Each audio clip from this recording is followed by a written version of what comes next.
What is going on, everybody? I love it when people are waiting for us to come live and they're already here. Thank you guys in the chat. Please send in your thoughts and all that fun stuff. But how's everybody doing? Good. Came live.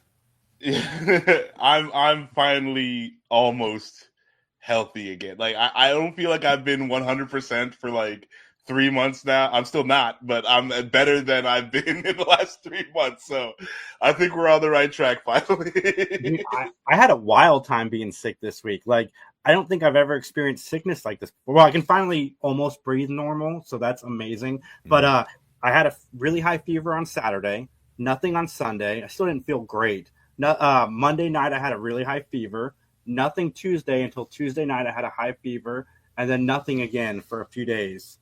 It has been a wild experience. I've never had a fever and then it go away like for almost 48 hours just to pop back up. And yeah, it was an experience. So guys, might just be this time of year, dude. Pollen. Yeah. I think I've developed some allergies. I've never had allergies my whole life. And yeah, it's like we wake up in the morning and your eyes are burning. Yep. And yeah, it's awful. Yep, people deal with this. That's what they all say, Daniel. That's what they all say, buddy. It is infectious. Yeah, puts us all in a good mood. Thank you. He's down with the sickness. So I went to Atlanta 2 weeks ago, and I got off the airplane, and I took an Uber to Autumn's cabin. Uber was about 2 hours and 20-minute Uber ride, so it ended up being like $120. My Uber driver was a maniac. Like, this guy was digging through his glove box to show me his passport, and then he took his eyes off the road and he's like, see all my stamps on my passport? And he's weaving in and out of traffic, like not in a normal like Atlanta kind of weaving in and out of traffic. Like it was a wild ride. So Uber asked for my feedback, so I gave him an honest feedback. I didn't ask for a refund, and then all of a sudden I got, you've been refunded $122. So I got the entire ride refunded. So that was. You didn't just get that guy deported, did you? No, he was a very southern white man. Like, okay. I was about to be like, oh man, that doesn't matter anymore. I'm sorry. Yeah, that doesn't matter. Nobody's safe. You were just saying, like, check out all the places I've been in my passport. You know, like a citizen's got a passport. So that's why I was like, oh no, is this going to take a turn? Man. I gotta ask, because I know Max saw it and I know he liked it. I've been hearing a lot of amazing things about the Thunderbolts, and one of the things I'm hearing is about how it handles depression.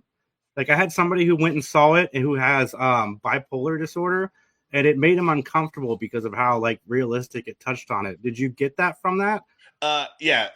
Thunderbolts, I've called in my discussions over I saw it last week or 2 weeks ago. The mental health Avengers. The movie is solidly in that space 100%. So yeah, he's like going from the trailer where it shows comedy. I didn't expect to be hit that hard with something so serious, and that threw me I haven't seen it yet. I'm gonna hopefully go tomorrow, but I'm looking forward to it. I know that it's the quote unquote spoiler alert new Avengers, like that got spoiled for me online, but like I am kind of excited for it. Yeah. Oh, yeah. No, I of course, Mike just thinks it's just okay. It's fine. It's perfectly fine. I'll agree. It definitely gets a little bit more in depth than the typical Marvel stuff when it comes. Like, it actually sits with the unsettling parts of, like you said, that kind of experience a little bit more than it would with, say, like, I don't know, even WandaVision. Like, WandaVision it's textbook grief. But it's performed well. But here it's like, yeah, they're able to kind of say like, yeah, his character issues aren't resolved by the end of this. They aren't happily done up in a bow. Like, no, it's gonna be a journey. And a lot of the characters are sad. It's like obviously the Sentry's bipolar disorder is the main thing here, but like they also go ahead, Mike. There's no magical turnaround for being an asshole either in this. No, and like that's what I really liked about this movie is like all the like these people suck. Like they suck at being people, but no, it's good. It's definitely it's so much better than Captain America: Brave New Bird. It's so much. You made me laugh when you said that. You know, it's funny because you and I we had fun watching Captain America, but I think I told you this on the last podcast. Like, I forgot it was a thing until I saw it on demand. Like, I enjoyed it in the moment, and then it completely just left my consciousness. It's like potato chips. You know, like you could eat the whole thing, and the whole time you think you're eating something, but then when you're done, you're like, did I even eat anything? Like, most of the bag was air.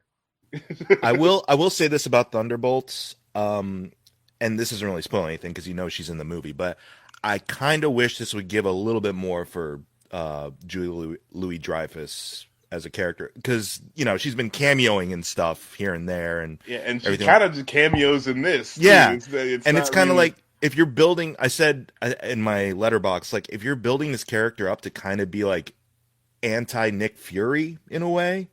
Like, I need a little bit more to go on, because even in the brief moments we get with Samuel L. Jackson in the early, like, you get a lot about who that character is supposed to be. And here I'm still like, I don't know, she's still playing Selena Myers to me from Veep. Like, it's just her character from Veep in the Marvel movie. So I kind of was hoping there'd be more to her, but otherwise it's serviceable. It's fine. Yeah, I'm gonna go tomorrow. I'm more excited for the Fantastic Four after hearing the reviews for the Thunderbolts. So, because I was moderate on the Thunderbolts, so hearing that it's actually entertaining and decent, I'm excited.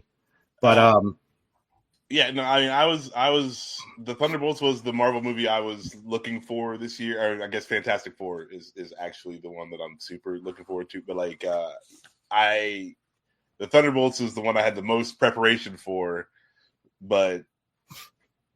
Yeah, I wanted this to be good. I really wanted it to be good. I wasn't disappointed at the end of it, and it does some things really well. It's a step forward. It's not the best, Again, like it didn't wow Mike, right? It didn't get the blip on the mic. In all fairness, like a lot of the Marvel stuff, actually, Infinity War didn't wow me. Endgame doesn't wow me. Like. No. A lot of that stuff hasn't wowed me for years. This one, though, I appreciate, like, you know what I loved? Small character moments. There's a lot of really great small character moments in this that I like way more than any of the action in it. For sure. You could tell Mike liked it more than a normal fine because he's talking about it more. It's higher on the fine end. That's what I'm trying to say, is that it is definitely a step in the right direction. They're doing some things, and I appreciate that. It's I doubt we're going. I doubt they're going to learn the right lesson. But at least they did a thing this time, right? And it's definitely like in the upper echelon, I would say, of the Marvel movies. I would prefer to watch this over a bunch of them. So it's definitely a watch, and I think you probably should go see it in the theater if you can.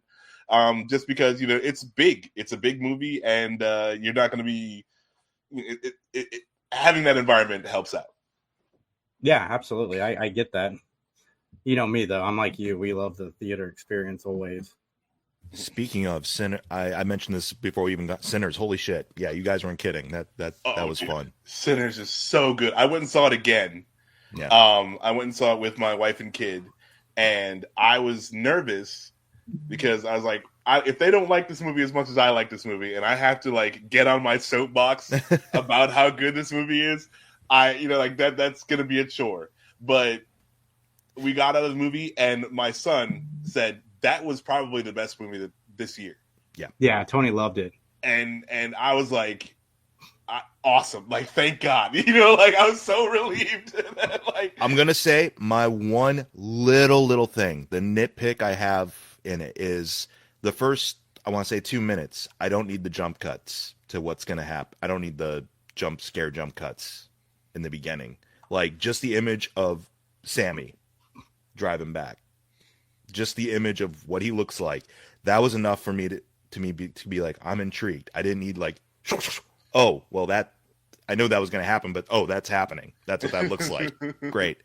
Like, I know why they're there, because it's like, I don't know, you want the audience to not fall asleep in the first 2 minutes, but I'm like, you wouldn't. This dude looks haggard. Like, but also it's like I didn't even need the start with Sammy all messed up. They could have just started the movie because for Sinners, it's two movies. It really is two movies. It's a period 1930s gangster Jim Crow movie, and it's a vampire movie. Yep. I want to see the rest of the gangster movie, and I want to see the beginning of the vampire movie. It's so good. You know what finally sealed, like I was in for the whole watching, but you know what finally sealed the deal for me was like Buddy Guy, my boy Buddy Guy. I'm like, that's a sweet button on this whole thing. Oh, just the music. The music. So oh. That one scene that I'm sure everyone has talked about, but that one scene, like I love the choreography of that and the staging of that and putting that together, like, and just so unexpected. I mean, obviously, they're gonna have some, like, it's weird how this movie was a musical with, it's not a musical though, but but music is a fundamental part of this movie. 100%. I will say though, if I end up getting relegated to having to sing Irish folk tunes for all eternity, just kill me. Nah, dude, they were good. I'm down. But dude. Just Irish folk tunes? Yeah, no, let's go. I'm with it. I'm here for it. All right. I will. I want a little variety in there. And it seemed like everyone was. I'm gonna do the little jig. I want to do the jig. Like, everyone in that circle was really into the Irish folk tunes because one person is into the Irish folk tunes. Well, so. I like that aspect of it though. Yeah, I like that, like, the way they vampire. I enjoyed that. The way they vampire. Like, everyone's gonna add their own little flavor onto the vampire, but I really dug it. It did kind of sort of turn into the Unity episode of Rick and Morty. I was like, oh, this is Unity. Okay. That's fair. I can't argue with you on that one. But no, I'm here for it. Okay, one more nitpick. I could have done without Haley Steinfeld spitting into his mouth. I was like, okay, but like I had a friend at work. I get why, but I had a friend at work who saw Sinners before me, and he was like, "There's gonna be one thing, and you're gonna know when it happens." But like, this is how good the movie was. After, I went back to talk to him after I saw the movie. I was like, "Bro, this movie was so awesome, yada yada," and I had completely even forgotten that happened. Like, yeah, me too. And that's such a standalone. Like, it's definitely a standout, weird, gross thing that happens in the movie, and there's no like. Our little girl from True Grit has grown up. Oh my god! Yeah, dude, yeah, for sure. There's a lot. Like, there is and I appreciate this. I'm not complaining. There's a hefty amount of cunnilingus. Let's make cunnilingus normal. Hell yeah! I appreciate them for that too, because they do not pull punches. There was that whole thing about Batman and Catwoman a couple years back. Heroes, true heroes. Yeah, for sure. Yes, Daniel. I don't know who you're hanging out with, but you should go see this movie like in theaters as soon as possible. It is the best movie to come out so far this year. I don't know what's going to beat it, but they got a fucking high bar to jump over. Mm-hmm. It is the best movie to come out this year. You need to go see it. And not just because, like, the theater experience. You need to give these people your money. They need the money. It needs to show up. We need the numbers. It's got legs. Technically, we don't need the numbers because it's doing well, but all the trades are saying we need the numbers for it. I'm like, people are turning out for it, but apparently, like, it's like, oh, is this the death knell for it? I'm like, dude, get off Kugler's back. Seriously. Fuck all that. Like, I know. I all I'm saying is my boy Ryan needs I need him to have this in his portfolio. He's already the job is already done, and obviously people they're still going to see this movie.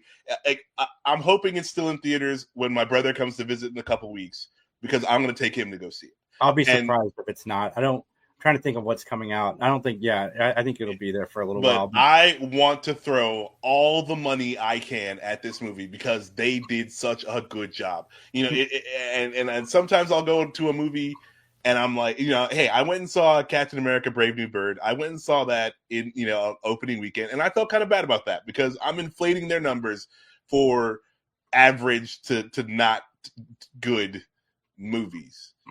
and it sucks, but I have to go watch them. Friggin' this movie, like, yeah, I've already seen it twice. I definitely plan on seeing it at least one more time, and maybe another time after that. I don't know, but go see this movie. It is worth it.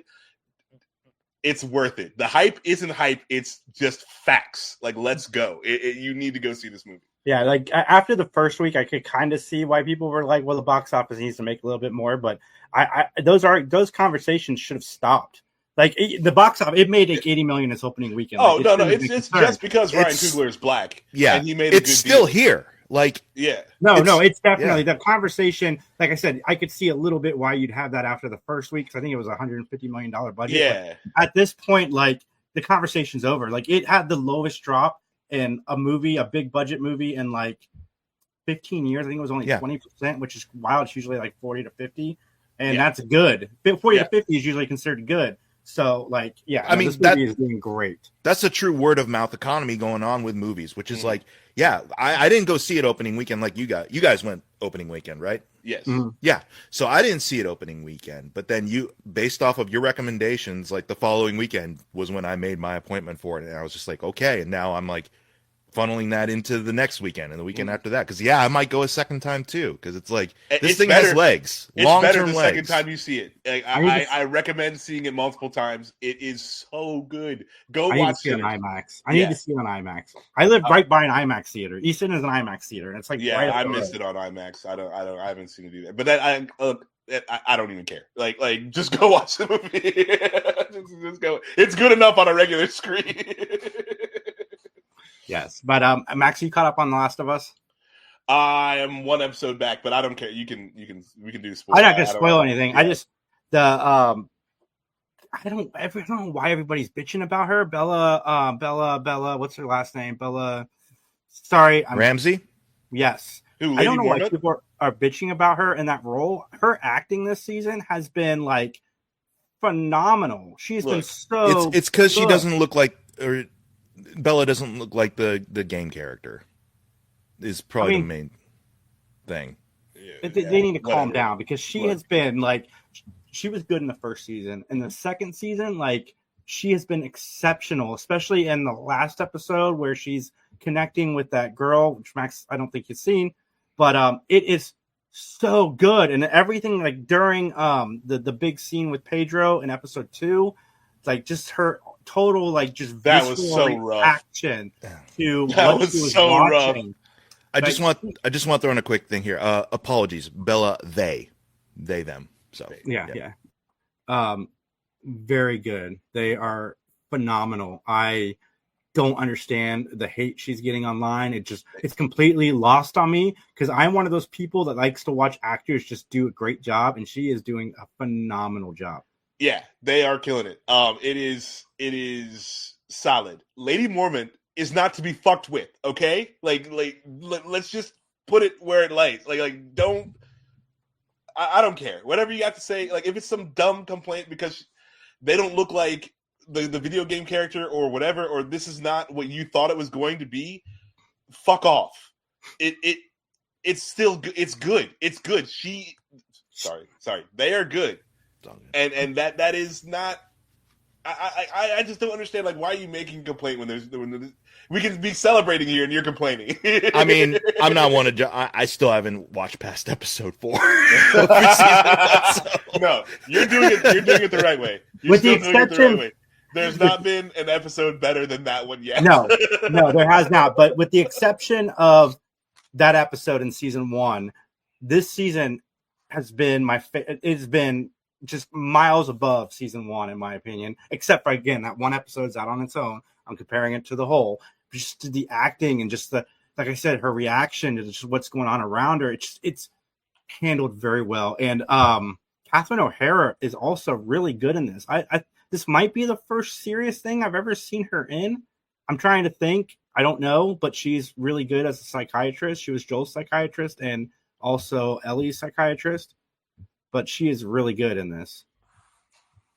But if Bella does not get an Emmy nomination, I will be shocked.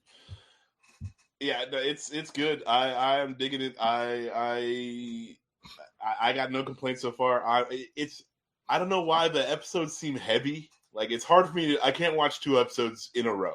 No, they are heavy. It packs an emotional punch. That's kind of the way the sequel game is too. From what I've heard, is that it's a dirge to get. I mean, that's been the main thing. Is like it's been like a very depressing dirge to get through the game. So, yeah. I mean, other than that, I got no complaints. Everything is still done very, very well. And I mean, but like episode 2 was rough. That was so rough to watch. Oh my god! Like they did my boy dirty. Episode 2 just shows you why like this show is already so much better than The Walking Dead. Because I think we talked about this before, but if this had been The Walking Dead, we would be waiting 10 more years for that episode to happen. Hey, yeah, not me. I gave up on episode 1 of The Walking Dead. Wow, Mike, you just play everything right. Okay, I don't know. I don't know. Like, shit! No! Not episode 1. I did own the first season on DVD. I watched to episode 2, and then I was like, "I'm good. Why did I buy this?" And then I sold it. I love episode. I like season 1 of that show a lot, The Walking Dead.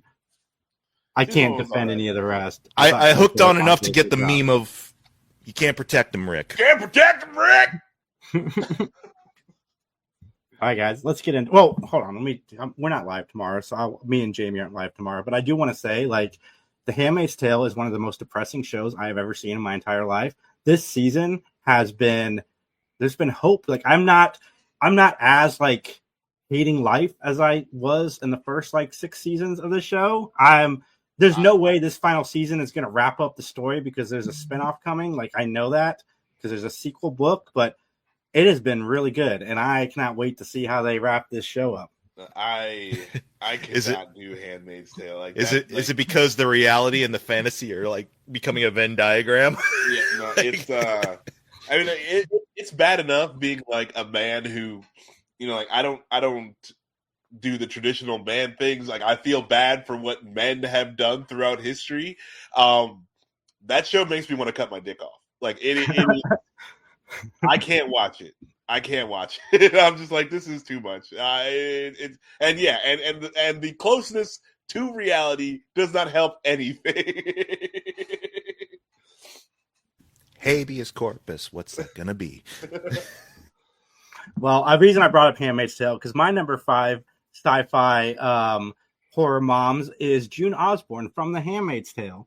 She is really like, doing what she can to get her child back and respect. So that's my number 5. Yeah, I mean, she always seemed like a dedicated mother. I haven't watched very much of that show because it makes me feel awful. Yeah. But, no, dedicated. I can accept that. Like, this seems like a perfectly fine number. You 5. say dedicated. You say dedicated mother with a lot of solemnness. God damn. It's still sci-fi as of now, but we're definitely getting on that line where it's dystopian. I mean, that is sci-fi. I mean, sci-fi that is edging ever so closely to reality, but it's dystopian, so that counts. Mm-hmm. My number 5 is going to go to Martha Kent. Good old Mama Kent. Which version of Martha Kent? Yes. All of them. Yes. All of them together. Every iteration, they're all Martha Kent, and she's generally always a good mom, but she's... Man of Steel Martha Kent is, yeah, but Man of Steel is kind of, you know what I'm saying? Like, yeah. She's a good mom for that universe. I do remember I mean, she's doing the best she can, given their very, like, half-assed philosophy towards raising this kid. Like, I do remember the one line from Batman v Superman where she's like, be their savior or hero or don't. You don't know them anything, whatever. Yeah, I'm like, Jesus, Mom. Yeah.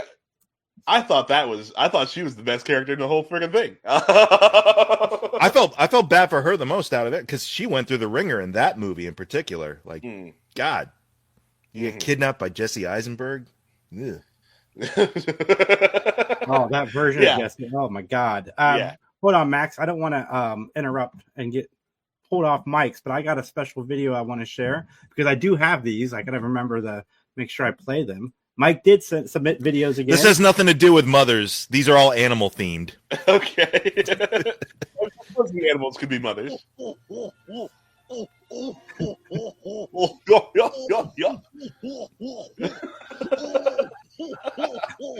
this is dark. That's funny. That's frightening. Oh my goodness.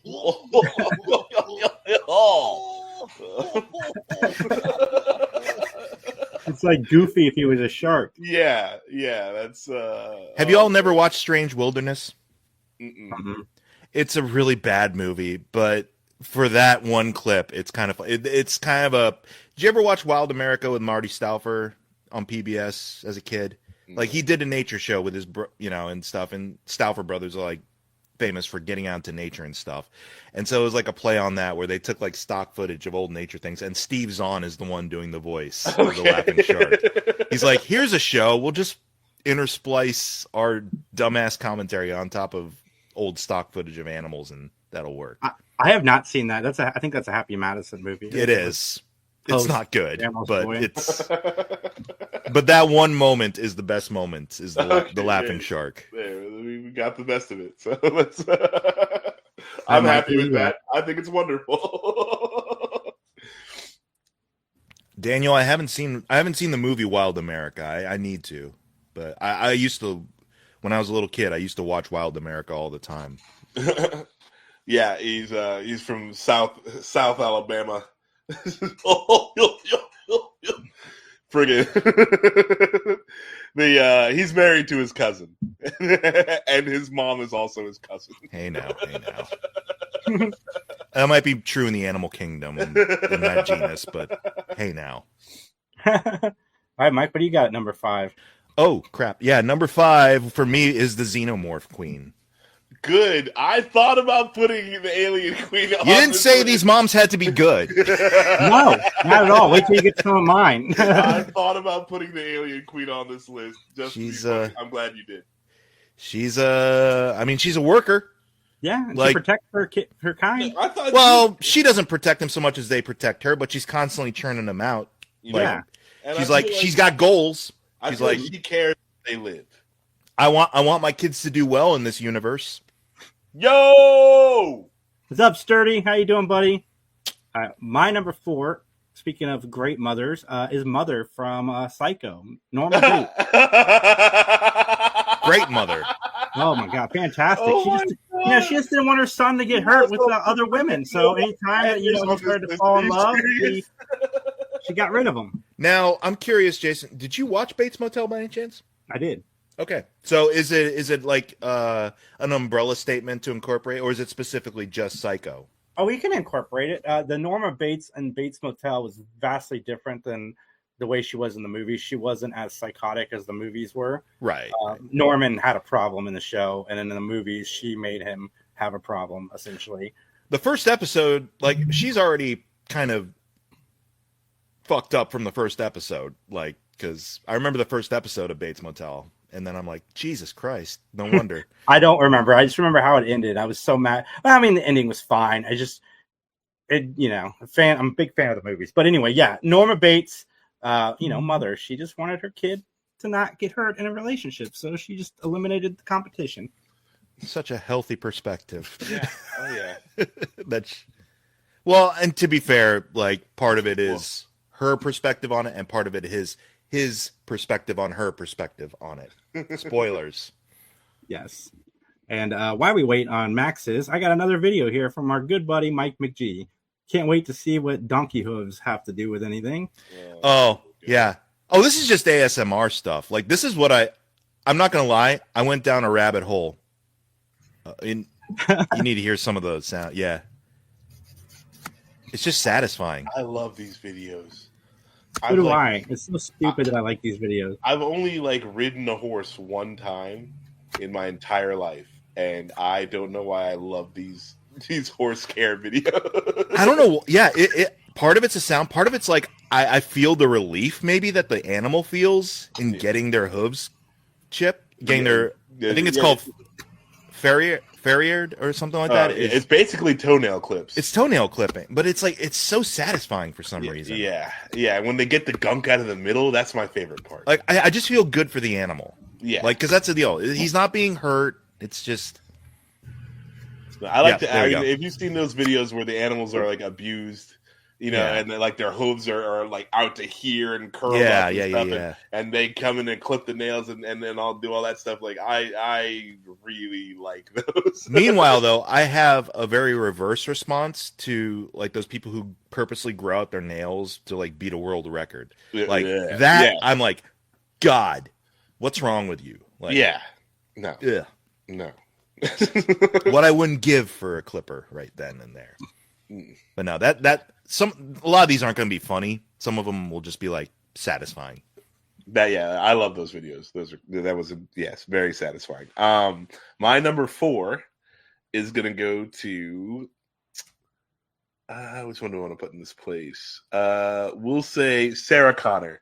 Sarah Connor is my number 4 sci-fi mom. You know, she like did everything for her kid. She did everything for her kid. And like, you know, total badass. And I think she was a great mom, even though she was like not a great mom. Even though she shot up a dude's house. But that dude was gonna create the ultimate evil. Who hasn't shot up a dude's house? This is America, you know. that dude was going to create the ultimate evil, and still might because holy shit, we're close. Someone's making Skynet. Science fiction is becoming science, just predetermination, pretty much. I'm always curious. Did anyone watch Sarah Connor Chronicles starring what? Okay. Nina Headey? I did. I liked that show. I haven't seen it. I mean, I liked it when it was airing. I was wondering because I was curious about getting into it. Because it has River from Firefly in it too and stuff like that. So I was always wondering if it was good. But first season, if I remember correctly, it's been probably 20 years since I saw it, or 15 years. I don't know. How long. 20 years. Jesus, it's been a minute. But I remember the first season being okay, and then the second season like getting really, really good, and then it was canceled. And I remember me and Amit were so mad because we were ready to see where it went from there. But does it go into her time in Mexico? Because I've always been curious about the time in Mexico. I don't remember. I thought about rewatching it because, like I said, I remember really liking it. And Summer Glau is always a treat to see on screen. Mm-hmm. Yeah, no, I never watched anything like because all the Terminator movies, other than the first and the second one, were so bad that like by the time Sarah Connor Chronicles came around, I was just like, no, we're not doing this. I don't need this. I just love that in T2 when they go down there, like she knows everyone's like chummy with her, like they know John, like oh my god, little John and stuff like that. Like I've always been curious, like. And she stockpiled, obviously, while she was down there. But I'm like, what did she do down there? Okay, so thank you for reminding me. I haven't seen Terminator 2 in a while. So no, Terminator, the Sarah Connor Chronicles. I don't know if you remember Terminator 3. She gets cancer and dies. That's like how she isn't in that movie. So this movie skips over that. So this takes place after Terminator 2, and she time travels to current time and skips over, what happened. Oh, okay. Well, I'm not a prequel. Darn it. Oh, so it's all the time travel bullshit that happens after T2 that I'm not interested in. Yeah. Where they really mess up the timeline there, and I'm just like, nah, I don't care. It is my 2 least favorite things. A prequel and time travel. It is the 2 worst ways to try to get me on board. Time traveling prequel? Yeah, no, I'm good. Thanks, I'm out. It's sad to say, like, Dark Fate, the last one that they did, almost had me just because I liked Mackenzie Davis as that one character, the like soldier who's enhanced. I remember really liking Dark Fate. And I liked it for that, but then I'm also like, oh, this is a continuity nightmare. But part of me was willing to sideline that for the sake of like, I like Mackenzie Davis, but it wasn't enough. There's a thing I enjoy. We're gonna focus on that. Yeah. Is it my number 4 now? Yes, it is. Annie Graham from the movie Hereditary, played by Toni Collette. She is a mother, and she is going through it in that movie if you've watched Hereditary. And boy, is that either comically or horrific finish for her in that movie. But I need to see Hereditary. I've heard nothing but good things. Toni Collette acts her ass off in it. There's a scene in the movie where she goes from, I mean, I think you've probably seen like gifs of it or something, where she goes from like wide-eyed, like horrific terror, she's like, to suddenly just like calm and compose. And I'm like, that is chilling. Like, that is really chilling. Like, Toni Collette is a force of nature not to be. In fact, you know what? I'll tie in Annie Graham from Hereditary with her character from The Sixth Sense, because I loved her in The Sixth Sense. She was really good in The Sixth Sense. That might be a movie I make Kylie or Tony watch with me, because I don't think either one has seen The Sixth Sense. Yeah, I wonder if the meme-verse hasn't ruined it for them. Yeah, that's a good question. Yeah. Part of me feels like this newest generation has gotten away from getting spoiled too much, because honestly, generations after us, when those movies came out, have progressively just gotten like less and less interested. Yeah, so I mean, like, that's good though. You know, like, if you it's better to not know. After it was revealed that Dumbledore dies at the book opening for whatever Half-Blood Prince or whatever, I think people stopped caring about spoilers of that era. Nice. That's fair. Here we go. We got another video, guys. Oh, the ratty. Oh my god. Why, puppy? Oh my god. What the? But he's happy. I love you. He's so happy. He's like, I don't know why I feel so good. Chiropractic is such a weird thing. Yeah. That's good. I don't know if this is real. The freaking, was that a prairie dog? That one cracks me up. It's got the cat. It's gonna be a full Nelson cat. Oh man, if that dog would have just farted on him. Projectile shitting. I picked that one mainly because like there was also like a news article that was like, don't do this. Huge risk. And it showed like a picture of him strangling like a pug. It's one of the funniest things I've seen. No, I definitely leave that to the professionals. Do not try this at home. Do not snap your dog's neck trying to relieve his back pressure. I'm surprised he did that with, what was it, the meerkat? I'm like, he could have snapped that meerkat in half. Prairie dog or meerkat or something. That was weird. I was like, okay. That's Timon from The Lion King. Yeah. Like, how did you get your hands on that? Like, who brought this meerkat? Like, he's complaining about his hip pain. But I mean, I don't know, because part of me is like, that's got to be fake. But then you see like the animal's response immediately after. Yeah. Like that first dog, he's just like, oh, I love you.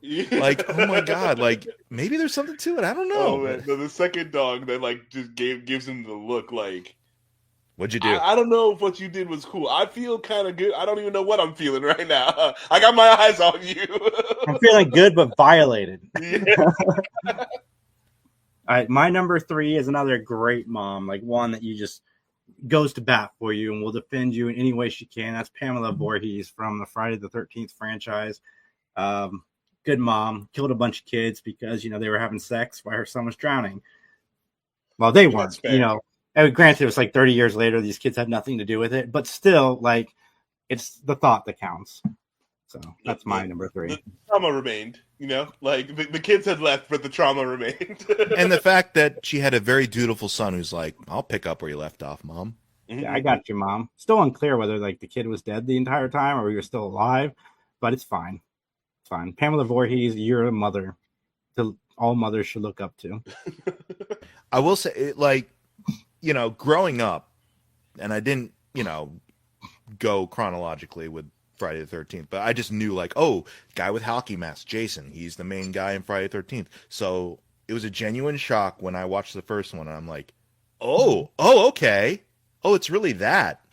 But then after that, it's like, oh, but he's back. Okay. It's funny because I had the same thing. Like, it's not supposed to be like a big reveal. I mean, I guess kind of, but it becomes more of a big reveal if you've seen 2 through like 11 and have no idea what happens in 1, and then you go watch 1 and it's not Jason, it's his mom, and you're like, what? If your sole idea of Friday the 13th is guy in hockey mask kills teenagers, then yeah, it's a subversion of your expectations, I guess.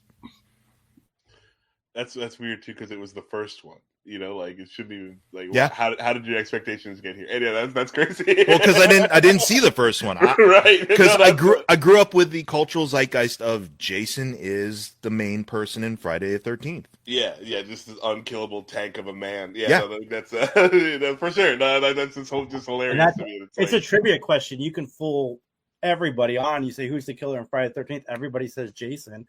It's like no, Friday the 13th. It was Pamela. That's cool. No, that's dope. I like that pick. I'm a fan of it. Is there another video clip? Oh, I can pull up another video clip. I know you've had your list done for a while, but I will let you. He's like, obviously, this list. I just need to go over mine one more time. Yeah. No, I just need to check it. Just want to double check. It's fine. Yeah, just double check. Like, there are honorable mentions. There are things. Go ahead and run the video. Smooth. I don't have them preloaded because I'm making sure I play them in order. So yeah, I built them up from. Okay, so here we go. Oops. Wow. It's an Owen Wilson tortoise. Wow. Wow. Oh, that's great. Wow. But you might be wondering, is this going to lead where I think it's going to lead? It's a good one, Daniel. Just wait for it. Wow. I do like he's not 3D. having sex, is he? Wow. Wow. Wow. Wow. Wow. Wow. I just love that. It's the funniest. Hang on. He is having sex. Yeah. Wow.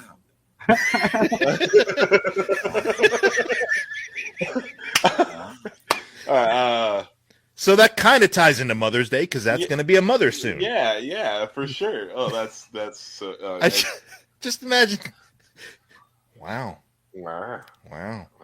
Like it's just. Wow. I'm gonna try that with my wife and see if she's down for that. Wow.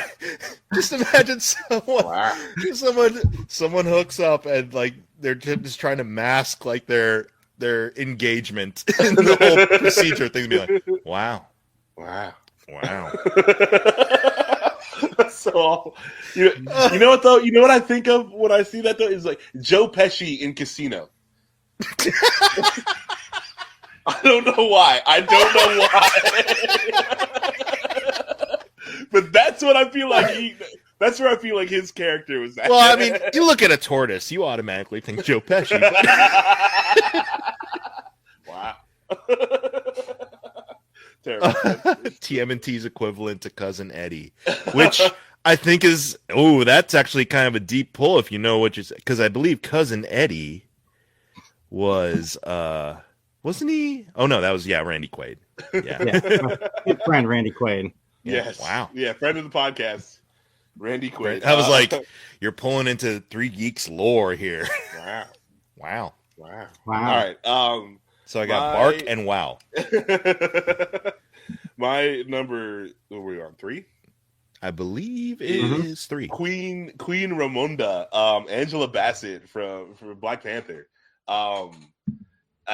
Solid mom, but like I just the scene in Black Panther 2 when she rolls up on the UN, just badass. I thought she was so dope. So yeah, that's gonna go. That's be my number 3. Solid mom, great strong woman. Angela Bassett, man. Jamie and I talked about this last week on the big binge, but like one, she's great in Black Panther 2. Like I'm not even comparing the two, but like in a show as basic as like 911, like the last few weeks, she has fucking brought this.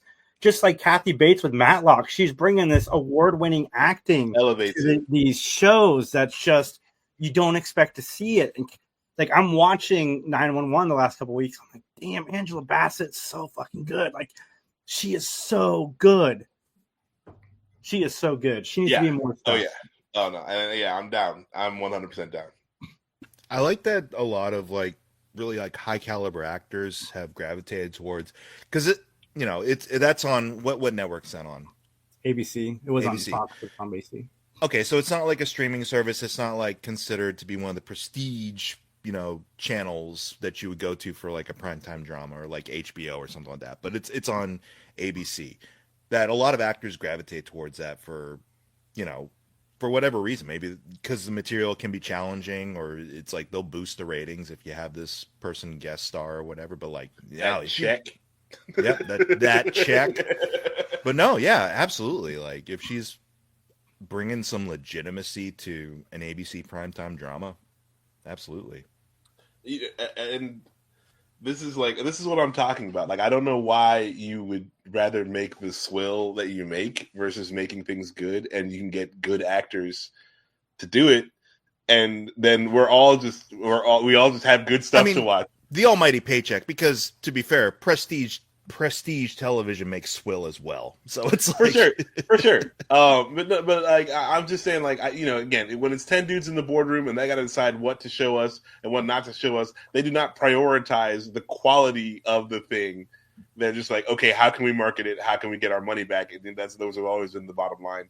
And yeah, it's again, like you don't expect much from a show 911. Coming on at 8:00 on ABC, but they've brought something that got Angela Bassett there, and she's sitting there in front of you, and you're like, oh my goodness, like she's bringing it. Well, I mean, there's been a long history of like those particular types of procedurals or dramas bringing in like Robin Williams was on SVU, I believe, or one of the he was. I mean, Mariska, I don't know her last name, but on SVU she brings that level of acting whenever every time she's on there. So, and Chris Maloney does one now. It's organized crime that he brings that level of acting. D'Onofrio was on Criminal Intent, right? Yeah, like there is good acting in some of these shows, but I was watching it the last couple of weeks, and I'm glad you mentioned Angela Bassett because she gets another shout out. It's like so freaking good, good. Yeah. There's tremendous talent. Yeah. Hi, Mike. Well, to coincide with that, speaking of tremendous talent, I chose as number 3 Beverly Stuffin from Serial Mom, John Waters' movie Serial Mom, played by Kathleen Turner. It's not technically, it's a horror movie in a sense of like horrific things happen, but it's like a dark comedy. It's a black comedy, but she is really good in that.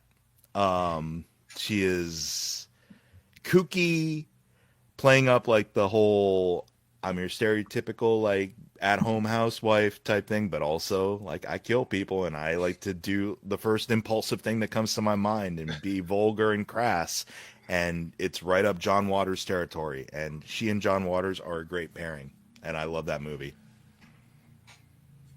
I gotta check that out. It's kind of fun. I think you guys would vibe with it. It's just an escapade of madness. I'm down. I'm down. It's definitely you probably vibe to it more than a lot of other John Waters stuff. Like you'd vibe to Serial Mom more than like say Pink Flamingos or something like that. So,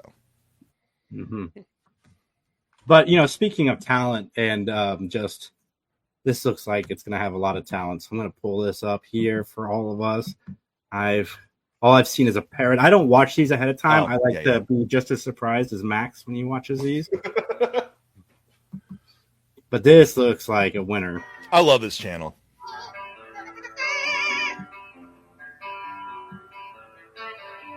Nice.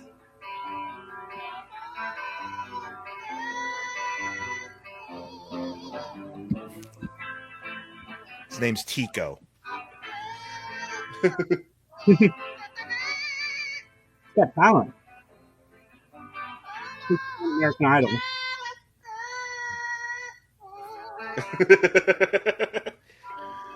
Someone said like it's the equivalent of the singer who's drunk on stage and is trying to remember the lyrics but is still pulling it off. No, I thought they were going to start mimicking the cowbell sound that comes in with that. There's a moment at the end, I think, where...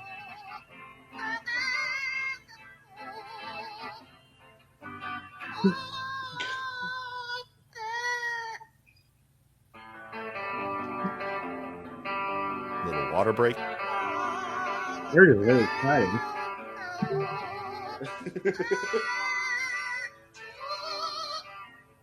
All right. Get it, little guy.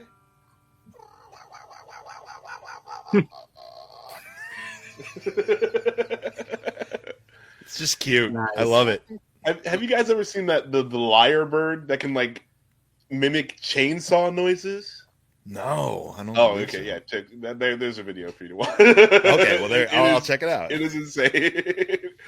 Yeah, it mimics like car alarms and chainsaw noises and all kinds of. It's insane, just coming from this tiny little bird. It's really crazy, like what the animal kingdom has in store for us there. Like, yeah, that you could call upon a parrot to recreate a crime scene for you on the audio scale.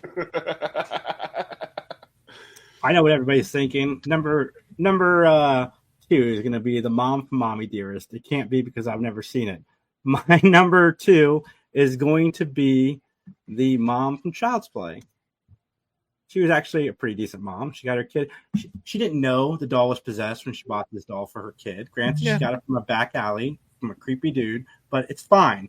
And, you know, she ended up going crazy trying to protect her child, but still. Especially nowadays, I think we can understand buying a doll. You having to buy a doll in a back alley from a creepy dude. Okay, like the times are tough. Okay, you do what you can. Nobody needs 3 dolls, Max. Nobody needs 30 dolls. Just 3. Well, that was one. That was one. She had a rough time of it in the 80s when she wasn't fighting off the demonic dolls. She was trying to save time traveling whales. So it's like, you know, like that's a lot on one plate.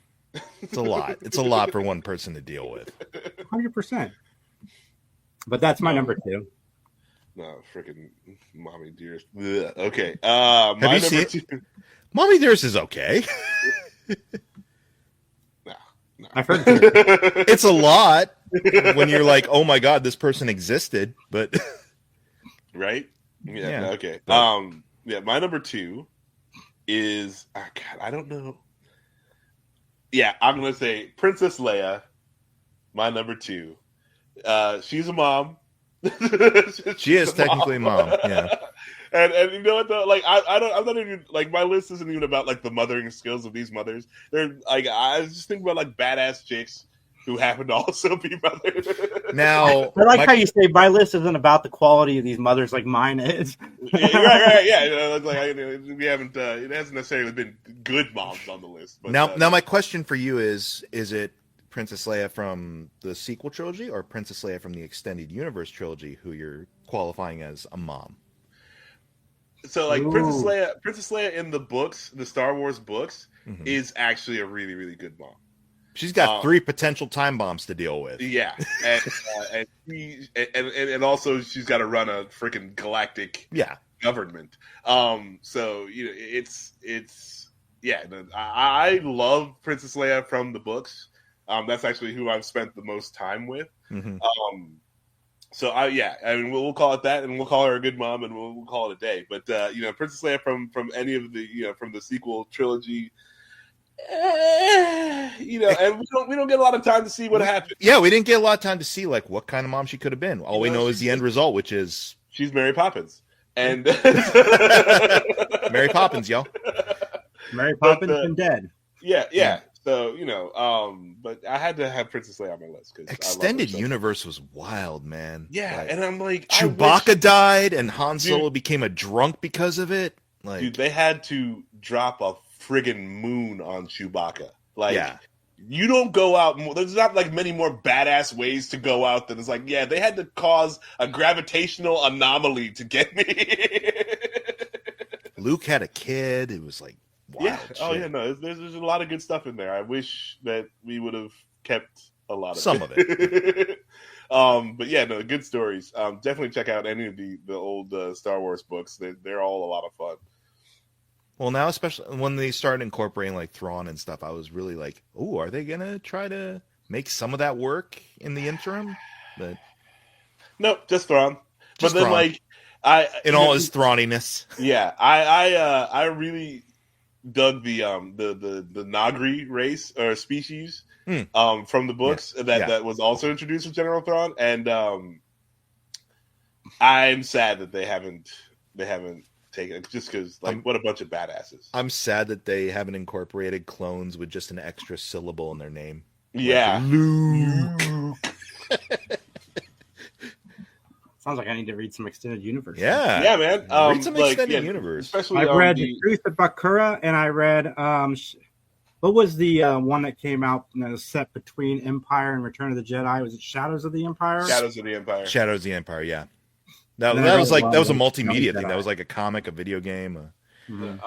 Dark Empire comics were my go-to. I was like, I love the Dark Empire comics that Dark Horse did.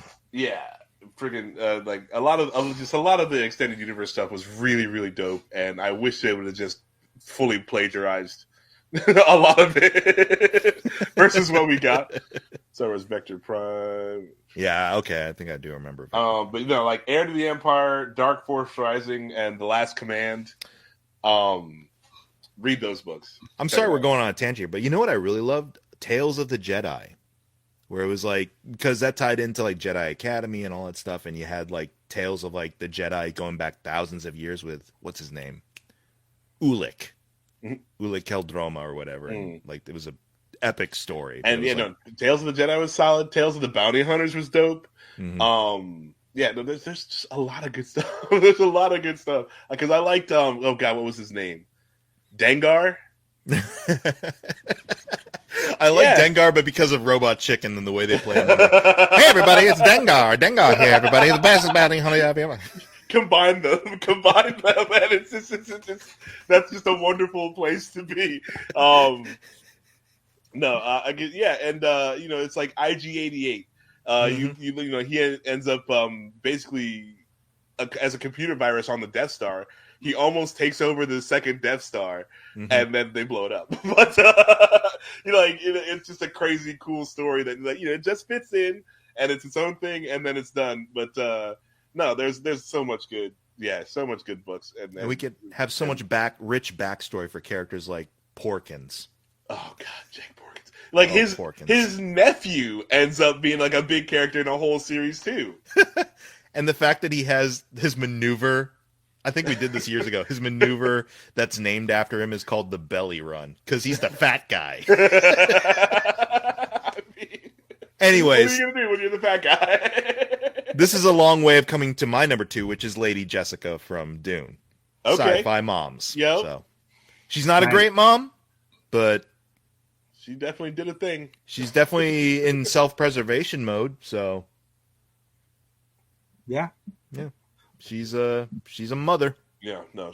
Lady Jessica is a badass. That's she makes the moves. She sees she sees the roads. She makes the moves. She's dope. I agree with it. I'm glad she's on the list. All right, we got one more, and then I'll go into my number 1. Nice. Hopefully, I don't steal it from Max. There's no way. Probably not. But this is the only overlap we'd have if we had one. Raptor egg Frank. It's so exciting we get another one of these this year. My number 1 is the Raptor from Jurassic Park. Oh God! It's so awful. Sorry, Justin. Oh my God! There it is. Well, there it is. That's for my Always Sunny folks. Yeah, no, that's. I need to watch The Way Sunny. I need to. I've only seen like 3 episodes where they pretend they're handicapped. I've seen like 4 times, but I haven't seen much else. Okay, my number 1 is Sarah Manning from Orphan Black. One of my favorite shows of all time. I even like the spinoff that got canceled. I just love Tatiana Maslany. And Sarah Manning was a good mother. Well, I mean, she fits on this list, on my list. Yeah. Right. She tried to be. She was trying her best. Misguided, sure. But who isn't? Oh God, I feel so bad for you. That's so awful. Yeah. What are you gonna do? My number 1 is Elastigirl. From The Incredibles. Wonderful mom, super badass. I got nothing but appreciation for Elastigirl. Part of it because of the badonkadonk. I mean, She got that dump. She's backing up that dump truck all day. But I like that. Hey, like, what are you gonna do? What are you gonna do? She is a badass. Like the one scene in The Incredibles, I mean, I love that movie, but like the one part I really like is her whole like pep talk for the kids, which isn't really a pep talk. It's like, hey, this isn't like comic books. They will kill you. So get your shit together fast while I'm away. Just keep it together. What was it? Helen? What's her name? Oh God, it is Helen. But... does a great job. Good job, Helen. Yeah, indeed. Great voice work, and just brings to life this character who, she's got to juggle all the things. She's stretching to 1,000 miles to take care of everything, and and is a total badass. Like this. Sorry, go ahead. To tie it into your Martha Kent thing, it's like played by Holly Hunter, who is in Batman v Superman. So Helen. All I hear is Helen chastising Jesse Eisenberg in that movie. Yes. All right. Yeah. Elastigirl, number 1. My number 1 is Ripley, Ellen Ripley. Nice. Alien franchise. She is a mom, technically. I mean, biologically, she is a mom because she did have a daughter, as we found out because of director's cut of Aliens and Alien Isolation. Her kid went out to look for her. And also, she's she's a mom, not by blood, but by strife and struggle. Some monstrosity. Yeah, because Newt, lovable Newt. Oh no, I thought you were talking about the alien. No, not because of that. I thought you were talking about the alien. The less said about that one, the better. That's a good pull. I'm glad you mentioned Isolation, because Isolation might be one of the best video game movie crossovers. The game is so good. She does have moments with the newborn alien baby, but that's weird as shit. We're not trying to think about that. We're not going to think about that one. Which is why when Alien Romulus came out, I'm like, oh, you're doing it again. Great. Oh, okay. Yeah, I was wondering why we had to retrace these steps. It's like, you could have just left it alone. You could have just acted, like nothing. You just leave that over there, I mean, I'd argue that the Alien franchise is the ultimate Mother's Day type of sci-fi franchise, just because it's about moms just trying to make the universe better for their kids in a way. Mm-hmm. Just in their own unique way of doing it. And I think we're going to leave it on that, because that's beautiful, Mike. Everybody like, comment, subscribe, follow us at 3 Geeks Podcast, and we will talk to you soon. Happy Mother's Day. Recycle your